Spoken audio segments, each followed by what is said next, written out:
Entre un ancien champion de tennis à la retraite et la joueuse numéro 1 mondiale, vous pariez sur qui? En 1973, l'ex-champion du monde Bobby Riggs décide de lancer un défi à toutes les femmes. Il se sent capable de battre n'importe quelle joueuse, quel que soit son âge ou son classement. C'est la numéro 2 mondiale, Margaret Court, qui s'y colle. Et malheureusement pour elle, c'est un échec. Évidemment, Bobby Riggs est ravi. C'est là qu'intervient notre sauveuse Billie Jean King.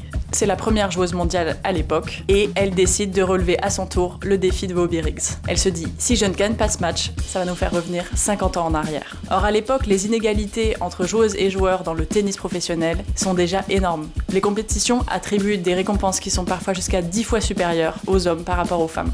On commence à préparer le match. Les médias en font des caisses. On appelle ça la bataille des sexes. Les billets se vendent comme des petits pains pour le stade. Les adversaires se prêtent au jeu. Bobby Riggs arrive entouré par des mannequins et Billie Jean King est portée par des mecs torse nu. Le match peut commencer. 6-4, 6-3, 6-3, pas besoin d'aller jusqu'à 5 manches. Billie Jean King a gagné en 3-7. Et 90 millions de spectateurs et téléspectateurs ont assisté à cette victoire écrasante. C'est un record pour un match de tennis à l'époque. Cette victoire est un bond en avant pour le tennis professionnel féminin. Les chaînes de télé signent des droits de diffusion pour les tournois féminins, ce qui veut dire plus d'argent dans les caisses des compétitions et donc des récompenses plus élevées pour les joueuses et donc davantage de joueuses professionnelles. Merci Billie Jean King.